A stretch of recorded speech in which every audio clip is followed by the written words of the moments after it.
નમસ્કાર વિદ્યાર્થી મિત્રો, હું કાતરિયા ભૂમિકા આપ સર્વનું સ્વાગત કરું છું આપની પોતાની YouTube channel ocean coaching classes ઉપર. તો વિદ્યાર્થી મિત્રો, આપણે જે નવા પાઠ્યપુસ્તકના પહેલેથી જે કાવ્ય પંક્તિઓ અને પાઠ ને એની સમજૂતી મેળવતા આવ્યા છીએ, એમાં આજે આપણે પહોંચ્યા છીએ કાવ્ય નંબર 7. તો કાવ્ય નંબર 7 ની અંદર આપણે જોવાના છીએ, આજે આપણે શું ભણવાના છીએ. તો આપણું જે કાવ્ય નંબર 7 છે એનું નામ છે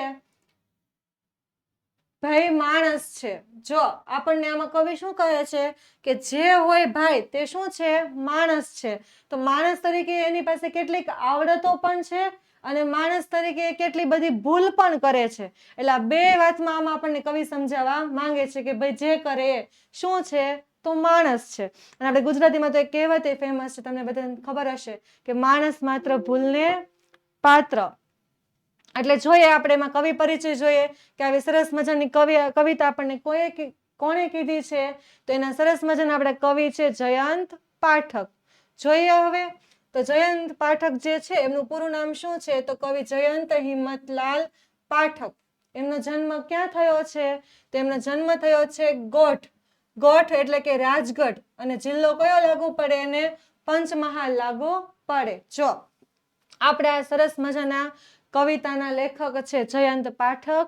જયંત પાઠકનું પૂરું નામ છે જયંત હિંમતલાલ પાઠક, અને જયંત હિંમતલાલ પાઠકનો જન્મ ક્યાં થયો છે, તો ગોઢ એટલે કે રાજગઢમાં અને પંચમહાલ જિલ્લો. તેઓ કવિ અને વિવેચક તરીકે જાણીતા થયા છે. કવિ અને વિવેચક તરીકે તે જાણીતા એટલે કે ફેમસ થયા છે. અને વનાંચલ, પછી અનુનય અને મૃગ્યા તેમના જાણીતા સર્જન છે. એટલે કે આ બધી કૃતિઓ એમની ઘણી બધી ફેમસ છે, એમના એ સર્જન છે, એટલે કે બનાવનાર વ્યક્તિ છે. તેમની પોતાના સાહિત્યિક પ્રદાન બદલ કુમાર સુવર્ણચંદ્રક, નર્મદ સુવર્ણચંદ્રક અને રણજીત રામ સુવર્ણચંદ્રક થી નવાજવામાં આવ્યા છે. જો સાંભળજો વિદ્યાર્થી મિત્રો, ખાસ મહત્વના કવિ છે. કેમ કે જો એમને એના સાહિત્ય પ્રદાન બદલ, એટલે કે જે કઈ સાહિત્ય એને આપણને આપ્યું છે એના બદલે એમને શું શું મળ્યું છે, તો કુમાર સુવર્ણચંદ્રક મળેલો છે, નર્મદ સુવર્ણચંદ્રક મળેલો છે, અને સાથે સાથે રણજીતરામ સુવર્ણચંદ્રક પણ એમને એનાયત કરવામાં આવેલો છે, એટલે કે આપવામાં આવ્યો છે. નવાજવામાં આવ્યા એટલે કે એનાથી એને સન્માનિત કરવામાં આવ્યા, સન્માન દેવામાં આવ્યું. તેમને દિલ્હી સાહિત્ય અકાદમીનો પુરસ્કાર પણ પ્રાપ્ત થયો છે. તો એટલા બધા પુરસ્કાર મેળવનાર એવા કવિ, અને એ કવિની આજે આપણે સરસ મજાની કવિતા ભણવાના છીએ, જેનું નામ છે ભાઈ માણસ છે. તો જોઈએ, જો આપણને બધાને એવોર્ડ બતાવે છે, કઈ કઈ વસ્તુ એને મળી છે. જો આ ગુજરાત સાહિત્ય સભાનું છે, પછી આ નર્મદ ચંદ્રકનું છે કાવ્ય સંગ્રહ માટે, ત્યાર પછી આ છે એમની વનાંચલ પુસ્તક, ત્યારબાદ આ એનું અનુનય જયંત પાઠકનું. તો આવી બુક્સ પણ તમને ક્યારેક લાઇબ્રેરીમાંથી મળે ને તમને જો વાંચવાનો રસ હોય તો પણ તમે વાંચી શકો છો. સરસ મજાના પુસ્તકો એમણે લખેલા છે. તમને એમ થતું છે મેડમ તો જ ઇનામ મેળવે, નહીતર થોડું કઈ એને ઇનામ આપે, એ વાત પણ સાચી. ચલો જોઈએ, તો આ કવિ આપણને આ કવિતાની અંદર શું સમજાવવા માંગે છે, તો જયંત પાઠક આપણને ભાઈ માણસ છે એ આ કવિની ઘણી જ જાણીતી રચના છે. જો ભાઈ માણસ છે, આ જે આપણે આ જે કવિતા ભણવાના છીએ ને, એ આપણી આ કવિતા એ આ જયંત પાઠકની બહુ જ ફેમસ કવિતા છે. એની બહુ જ જાણીતી એટલે કે ફેમસ કવિતા છે, જે આજે આપણે ભણવાના છીએ. તો આપણને પણ મજા આવશે કે એમને પુરસ્કાર મળેલા છે, તો એવા કવિ અને એમની આ સરસ મજાની ફેમસ કવિતા એને આપણે આજે ભણવાના છીએ, જેમાં મનુષ્યની સબળાઈ અને નબળાઈનું સહજ રીતે નિરૂપણ થયું છે. તમને એમ થશે કે નબળાઈ તો સાંભળ્યું, પણ વળી આ સબળાઈ શું? તો મેં તમને પહેલા જ નહોતું કીધું કે માણસ હોય ને, માણસ મનુષ્ય, એની અંદર અમુક ગુણ, અમુક આવડતો પણ હોય, પણ છતાં અમુક વાતમાં તો એ ભૂલ જ કરતો હોય. એટલે અહીંયા આપણને બે વિરોધાર્થી શબ્દ આપ્યા છે. જો સબળાઈનું વિરોધાર્થી કરો ને તો નબળાઈ થાય. એટલે સબળાઈ એટલે કે એની પાસે જે સારી આવડત, સારા ગુણ, એ બધી વસ્તુ હોય તે, અને નબળાઈ એટલે એની જે કમી ખામી હોય એ બધી વસ્તુ. તો અહીંયા આપણને શું કીધું છે જયંત પાઠકે, કે મનુષ્યની અંદર શું છે, તો સબળાઈ પણ છે અને નબળાઈનું પણ સહેજ રીતે નિરૂપણ થયેલું છે. એટલે કોઈ પણ વ્યક્તિની અંદર આપણને બધા જ ગુણો જોવા મળે છે. અમુક ગુણો સારા પણ હોય અને અમુક ગુણો કેવા હોય, ખરાબ પણ હોય. જે ઘણું જ આસ્વાદ્ય છે અને કાવ્યની શરૂઆત સાવ હળવી લાગે એવી પંક્તિથી થાય છે, પરંતુ પછી આગળ જતા પાળિયા થઈને પૂજાવાની વાત અને ખરા ટાણે માણસની જે ખોટ પડે છે એ વાત કાવ્ય વિરમે છે. જો આ આપણને વાત કરવામાં આવી છે ને કે સબળાઈની અને નબળાઈની, આ વાત સહજ રીતે સાવ સામાન્ય છે કે ભાઈ કોઈ પણ માણસ હોય એમાં સારી ખરાબ બંને બાબતો તો હોવાની જ. જો કોઈ એકદમ સારા ગુણવાળો જ વ્યક્તિ હોય તો આપણે એને સજ્જન પુરુષ કહીએ, જેમ કે વૈષ્ણવજન, ભગવાનનો ભક્ત એવો. પણ એવા વ્યક્તિ આપણને આ સમયમાં બહુ ઓછા જોવા મળે છે. પણ આ જે ઘણું બધું આસ્વાદ્ય છે, એટલે કે આ બધી વસ્તુ આજે આપણે જાણવીને એ બહુ કામની વસ્તુ છે. અને કાવ્યની શરૂઆત તમને કેવી લાગશે, તો સાવ હળવી લાગશે કે ભાઈ માણસ છે, તો તમને શું મેડમ ખાલી માણસ છે, તો આવી કાવ્ય પંક્તિમાં તો આગળ આપણે શું ભણવાના. એટલે એની શરૂઆત સાવ હળવી છે, નાની એવી છે. પણ આગળ જ્યારે વાત આવશે ને કે પરંતુ પછી તો આગળ જતા પાળિયા થઈને પૂજાવાની વાત આવે ને અને ખરા ટાણે માણસની જે ખોટ પડે એ વાતમાં કાવ્ય આપણને વિરમે છે. એટલે માણસની પાળિયા બનવાની વાત અને માણસની સાચી જરૂર પડે ત્યારે મદદ માટે ઊભો રહે એ વાત, એ જ્યારે મહત્વની વાતો આવે ને ત્યારે આપણને ખબર પડે કે નહીં ભાઈ, આ જયંત પાઠકે સરસ મજાની કવિતાની રચના કરેલી છે. તો આ પાળિયા શું છે ને એ આપણે કાવ્ય પંક્તિ સમજશું ને ત્યારે હું તમને સમજાવીશ કે પાળિયા થવાની વાત શું છે. અહીં કવિની શબ્દ પસંદગી તેમજ લયની જે નજાકત છે એ આપણું ધ્યાન ખેંચે છે. ભાઈ આપણને આ જે અર્થ સમજાવવા માંગે છે એ તો કવિ આપણને કોઈ પણ શબ્દ મૂકીને એનો અર્થ સમજાવી શકે, પણ આ કવિતા માટે જે સ્પેશિયલ શબ્દોની જે બધી પસંદગી કરેલી છે એ ખરેખર આપણને ખૂબ જ ગમે એવી વ્યવસ્થિત પસંદગી છે. એ આપણું ધ્યાન ખેંચે એવી છે, આપણને વાંચવા માટે મજબૂર કરે એવી છે.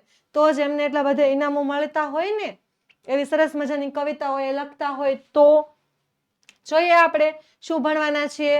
એના પહેલા આપણે સરસ મજાની કાવ્યની શરૂઆત કરીએ એના પહેલા હું તમને ટૂંકમાં કહી દઉં કે આપણે ધોરણ 8ની જે ગુજરાતી ભણીએ છીએ તો આવી જ રીતે કોઈ પણ વિષયની પાઠની કે કાવ્યની કે જે કંઈ તમારે ચેપ્ટર્સ આવતા હોય એની સરળ સમજૂતી અથવા તો એના સ્વાધ્યાયનું સોલ્યુશન, આ બધી જ વસ્તુ તમારે કલરફુલ પીડીએફમાં જોતી હોય તો તમને મળી શકે એમ છે. તો એના માટે તમારે શું કરવાનું, તો તમારે કાંઈ જ નહીં કરવાનું. તમારે ખાલી આ વોટ્સએપ નંબર છે આપણો ઓશન કોચિંગ ક્લાસીસનો આપેલો છે 70 44 22 22 54, એના ઉપર કોન્ટેક્ટ કરવાનો. અથવા તો પ્લે સ્ટોર ઉપરથી તમે એપ્લિકેશન ઓશન કોચિંગ ક્લાસીસ એ ડાઉનલોડ કરી અને એના થ્રુ પણ તમે મેળવી શકો છો. તો જરૂરથી મેળવજો, તમને કામ લાગશે. હવે જો આપણને સૌથી જ પહેલી કાવ્ય પંક્તિની પહેલી 2 લીટી, વિદ્યાર્થી મિત્રો બહુ જ મસ્ત કાવ્ય પંક્તિ છે જયંત પાઠકની. આપણે પહેલા જ જોઈ ગયા કે બહુ જ ફેમસ કવિતા છે એમની, સમજવા જેવી પણ છે અને મજા આવે એવી પણ છે. તો જોઈએ કેવી છે. તો જો રમતા રમતા લડી પડે ભાઈ માણસ છે, હસતા હસતા રડી પડે ભાઈ માણસ છે. જો શું કીધું છે આપણને કે રમતા રમતા લડી પડે ભાઈ માણસ છે અને હસતા હસતા રડી પડે ભાઈ માણસ છે. બે નાના એવા છોકરા કે બે મિત્રો રમતા હોય અને મજાક મજાકમાં ક્યારેય લડવા મળે ને એ ખબર જ ન પડે. શું કામ? કેમ કે માણસ છે, બહુ લાંબો વિચાર કરે નહીં. અને સાથે સાથે ક્યારેક હસતા હસતા એટલા બધા હસે કે હસતા હસતા આંખમાંથી આંસુ આવી જાય. જો આ છોકરીને આવવા મળ્યા, જો આંસુ ટપક ટપક ટપક પડે છે. તો હસતા હસતા રડી પડે તો પણ એ શું છે? માણસ છે. ક્યારેક તો આપણે બહુ ખુશીની વાતો કરતા હોય ને રડી પડે ને તો પણ આપણને એમ કે આ તો ખુશીના આંસુ છે. તો પણ આપણને અજીબ ન લાગે કે ભાઈ દુઃખી હોય તો પણ રડે અને સુખી હોય, ખુશ હોય તો પણ રડે. એટલે એનું રડવાનું તો કોમન જ. તો હવે આપણે એની સમજૂતી જોઈએ. જો આમાં તમને આંસુ વ્યવસ્થિત દેખાશે. ગેમ રમે છે એટલે રમતા રમતા પણ એ રડે છે, એટલે ખુશીની વાતમાં રડે છે એવું તમને બતાવે છે. તો જોઈએ તો રમતા રમતા એટલે કે વાતમાં માણસ છે ભાઈ લડી પડે.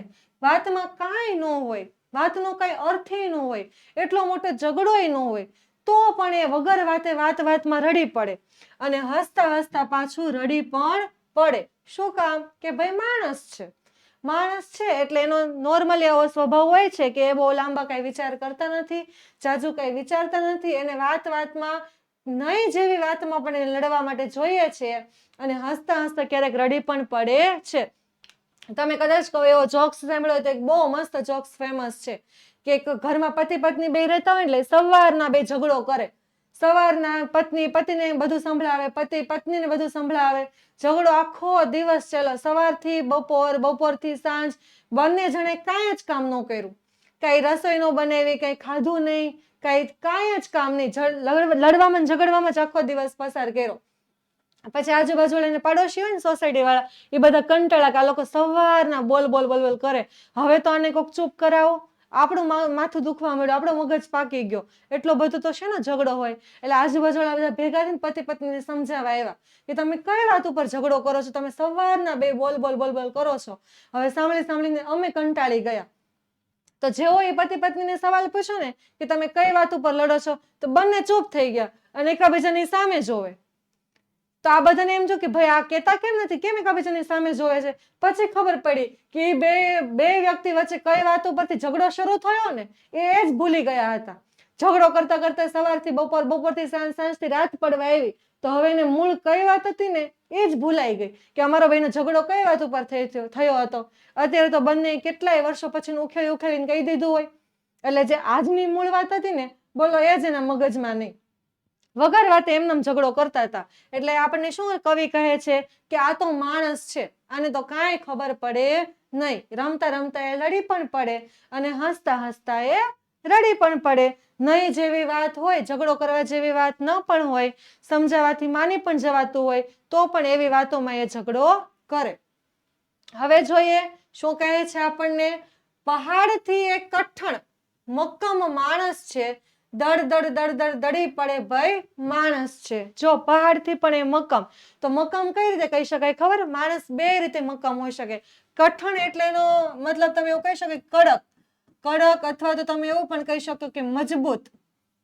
જો મજબૂત આપણે કહીએ ને તો એ શારીરિક રીતે, એટલે કે નહીં માનસિક રીતે પણ મજબૂત હોઈ શકે. આપણે નાનું કહી શકીએ. અમુક વ્યક્તિને આપણે ગમે એટલું ડરાવીએ, ગમે એટલો ગભરાવે કે ગમે તેવી પરિસ્થિતિમાં હોય તો પણ આપણે એને હરાવી શકીએ નહીં. તો શરીરથી પણ મજબૂત હોઈ શકે અને મનથી પણ મજબૂત હોઈ શકે. તો એ શું છે? તો માણસ છે. પણ એ પાછો પહાડ ચડતો ચડતો દડ દડ પડી જાય તો પણ કઈ નવાય નહીં, તો પણ એ શું છે? માણસ જ છે. તો જોઈએ આપણે એની સમજૂતી. જો આપણને બતાવ્યા છે દડી પડતા હોય એવા. તો જોઈએ પહાડથી પણ એ મજબૂત, એટલે કે તનથી. તન કોને કહેવાય? તો શરીરને. બહારી રીતે ત્યાંથી એ કેવો છે? તનથી મજબૂત છે. અને મક્કમ, મક્કમ તો કેવો? દ્રઢ નિશ્ચય વાળો. મક્કમને આપણે શું કહીએ છીએ?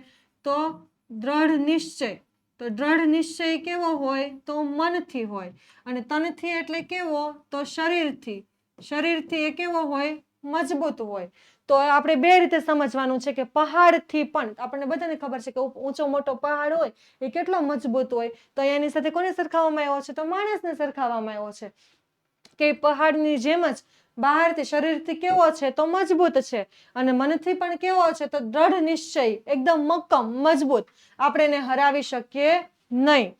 છતાં દળદળ કરતા પડી જાય એવો માણસ છે. તો પણ ઘણી વાર પાછો કેવો? પહાડ જેટલો મજબૂત, પહાડ જેવા મન વાળો, પહાડ જેવા તન વાળો, તો પણ પહાડ ઉપરથી જ પાછો ક્યારેક પડી જાય. તો શું છે? માણસ છે. જોઈએ હવે. ચંદર પર ચાલે ચપ ચપ માણસ છે, ને બે ડગલે ખડી પડે ભાઈ માણસ છે. જોઈ ચંદર, ચંદર એટલે અહીંયા આપણે શું લેવાનું છે? તો આપણે ચાંદા મામા, એટલે કે ચંદ્ર. ઉપર ડોટ દેખાય છે? હા, જો ચંદ્ર એટલે કે ચંદર. ચંદર પર ચાલે ચપ ચપ માણસ છે. એટલે એવા પણ માણસ આપણી પૃથ્વી ઉપર છે કે જે ચંદ્ર સુધી પહોંચી જાય. જો આ જે વૈજ્ઞાનિક છે ને ચંદ્ર ઉપર કેવો ચાલે છે જો. અને અમુક માણસ કેવા હોય કે ધરતી ઉપર, પૃથ્વીની અંદર ધરતી ઉપર સીધા રસ્તા ઉપર ચાલ્યા જતા હોય ને તો પણ ખબર નહીં કેમ ચાલે ને કે બે ડગલા ભરે ને ત્યાં પડી જાય. એટલે માણસને બે પ્રકાર કીધા છે કે એવા મજબૂત મનોબળ વાળા માણસો હોય ને કે ચંદ્ર ઉપર પણ પહોંચીને ત્યાં પણ ચાલે, અને અમુક એવા માણસો હોય ને કે પૃથ્વી ઉપરની ધરતી પણ સરખા ચાલી શકે નહીં. જોઈએ આપણે એની સમજૂતી. જો આ બંને ચંદ્રના જ દ્રશ્યો છે, આ રિયલ ચંદ્ર છે હો. જો ચંદ્ર ઉપર ધરતી આવી રીતની દેખાય. હવે જોઈએ એની સમજૂતી કે ચપચપ અવાજ સાથે ઝડપથી આ માણસ ચંદ્ર પર ચાલે છે. જો એક વ્યક્તિનું આપણને ચિત્ર આપ્યું છે કે આ માણસ જે છે એ ચપચપ અવાજ સાથે ઝડપથી આ માણસ જે છે એ ચંદ્રની ઉપર ચાલે છે અને 2 ડગલે રૂકાવટ આવતા અટકી જાય છે, કારણ કે શું છે? માણસ છે. એટલે ચંદ્ર પર પહોંચવા માટે તો એ ચંદ્ર પર પણ પહોંચી જાય, ત્યાં પણ ચાલી આવે. પણ જો ક્યાંક નાની એવી મુસીબત રૂકાવટ આવે તો એ 2 ડગલે પણ અટકી જાય, એટલો પહોંચો પણ. એટલે અહીંયા આપણને આખી જ કવિતાની અંદર વિદ્યાર્થી મિત્રો માણસના 2 રૂપ બતાવ્યા છે કે મજબૂત તો એટલો મજબૂત અને નબળો તો સાવ નબળો. એટલે 2 વસ્તુથી આપણને સમજાવવાનો પ્રયત્ન કર્યો છે. શું કામ? કેમ કે માણસ છે. હવે જો સૂર્યવંશીનો પ્રતાપ એનો માણસ છે. ભર બપોરે ઢળી પડે ભાઈ માણસ છે. સૂર્યવંશી એટલે કેવો? કે સૂર્યના વંશમાં જન્મેલો હોય તેવો. જોઈએ શું છે? તો સૂર્યના વંશમાં જન્મેલો છે એટલે કે સૂર્યવંશી. જો આ સૂર્યવંશનો અર્થ જેવો થાય કે સૂર્યના વંશમાં જન્મેલો છે, તેથી એનો પ્રભાવ છે. તેથી સૂર્યના વંશમાં જન્મેલો છે એટલે સૂર્ય જેવો એમનો પ્રભાવ છે. એનામાં સામર્થ્ય પણ છે, એટલે એનામાં એની એટલી બધી શક્તિ પણ છે, આવડત પણ છે. પણ છતાં ભર બપોરે ઢળી પડે ભાઈ માણસ છે. તો પણ ક્યારેક એવું બને કે કોકને બપોરે તડકો બહુ લાગે તો ઢળી પણ પડે. સૂર્યવંશી ને સૂર્યનો પ્રતાપ ને સૂર્ય જેવું તેજ ને બધું પડ્યું રહે તો એને તડકો લાગી જાય. એટલે આમાં પણ આપણે માણસના 2 રૂપ કીધા કે અમુક તો છે ને તો સૂર્યવંશી જેવો પ્રતાપી છે, માણસ છે, અને અમુક તો ભર બપોરે ઢળી પણ પડે ભાઈ માણસ છે, એટલો પણ તડકો સહન કરી શકે નહીં. એટલે જો ભર બપોરે ઢળી પણ પડે ભાઈ શું છે? તો માણસ છે. જો આ સૂર્યવંશી સૂર્યના પ્રતાપ જેવો કેવો યુદ્ધ કરવાની તૈયારી બતાવતો એવો મજબૂત બાંધાનો, અને આ જો સીડી ઉપરથી આવતો હોય તો પડી પણ જાય. શું છે? માણસ છે. જો હવે આપણે જોઈએ તો પૂજાવા જટ થયા પાળિયા માણસ છે. ટાણે ખોટ્યું પડી પડી ભાઈ માણસ છે. જો પૂજાવા જટ થયા પાળિયા. વિદ્યાર્થી મિત્રો પાળિયા કોને કહેવાય ખબર? આ પાળિયા તમારા માટે છે ને આ શબ્દ નવો હશે કે પાળિયા કોને કહી શકાય? તો પાળિયા એટલે આપણી જે ગુજરાતની જે સંસ્કૃતિ છે, જે આપણી ગુજરાતની સંસ્કૃતિ, તમે ક્યારેક એવું સાંભળ્યું હોય તો એની અંદર આનો ઉલ્લેખ થાય તો આપણી ગુજરાતી સંસ્કૃતિમાં પણ મહત્વનો ભાગ પાળિયા તરીકે છે. એને આપણે એક સ્થાપત્ય તરીકે પણ લઈએ છીએ. તો પાળિયા કોને કહેવાય? તો આપણે જે માણસ અમુક જેના મૃત્યુ થઈ જાય તો એ માણસની યાદી માટે આપણે એક નાનું એવું સ્મારક ઇમારત જેવું બનાવી દઈએ અને એમાં એનો ફોટો મૂકવામાં આવે જો આ રીતે. પછી એમાં એના વિશે બધું કંઈક સારું સારું લખવું હોય અથવા નામ અથવા એની મરણ તિથિ એવું પણ લખી શકાય, તો આપણે એનો પાળિયો બંધે એવો કહેવાય. તો પાળિયો કોનો બને? તો બધા જ વ્યક્તિના પાળિયા બનતા નથી. અમુક જે વ્યક્તિ હોય ને એ દેશભક્તિ માટે, તો દેશભક્તિ માટે તમને એવું થશે કે ભાઈ સેનામાં સૈનિક હોય તો સૈનિકના પાળિયા બને, તો નહીં. બધા સૈનિકના તો પાળિયા ન બને, પણ પહેલાના જે રાજા મહારાજા પહેલાના જે લોકો હતા ને એ દેશ માટે કંઈક લડતા, રાજ માટે કંઈક લડતા, લોકો માટે કંઈક લડતા, તો એ લોકોના પાળિયા બનતા.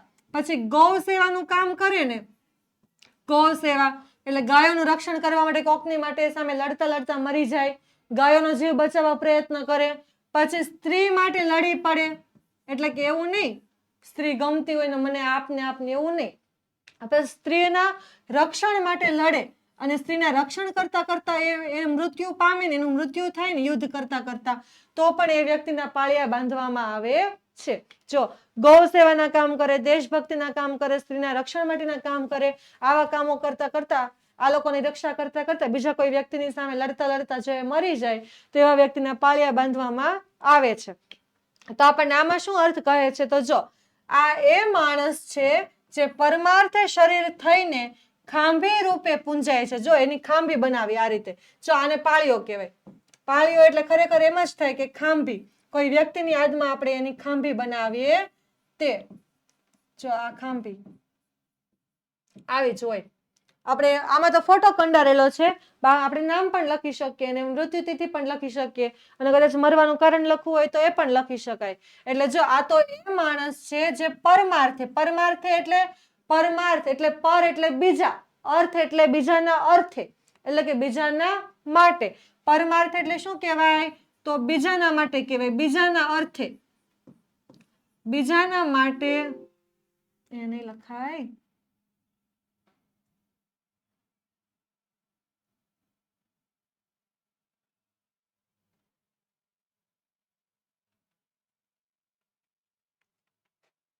આ સ્ક્રીન કેમ જતી રહી?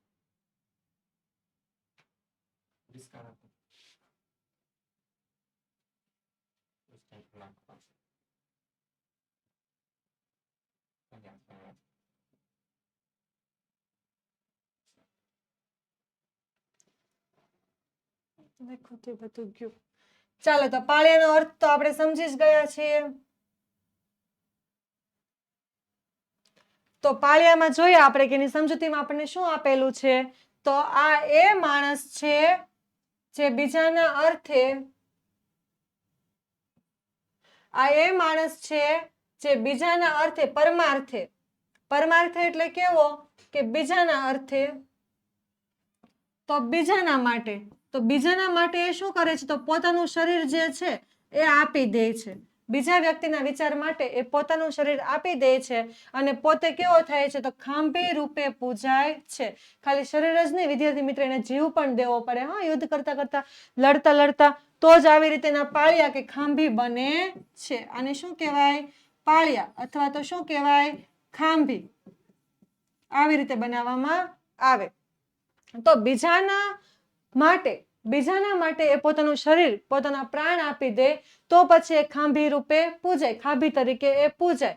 અને ખરે ટાણે એટલે કે સાચા સમયે જેની ખોટ પડે છે, જેની જરૂર પડે છે, તો એ માણસ છે ભાઈ. સાચા સમયે એની આપણે જરૂર પણ પડે તો આપણી મદદ કરવા માટે પણ આવે. સાચા સમયે આપણને એની ખોટ પણ વર્તાય તો એ પણ માણસ છે. એટલે માણસની આપણને અહીંયા બે બાબતોનું આપણને ઉલ્લેખ કરીને આપ્યો છે કે માણસ કઈ રીતે, એમાં સારી પણ બાબતો છે, સબળાઈ પણ છે, અને કઈ બાબતે નબળાઈ પણ છે.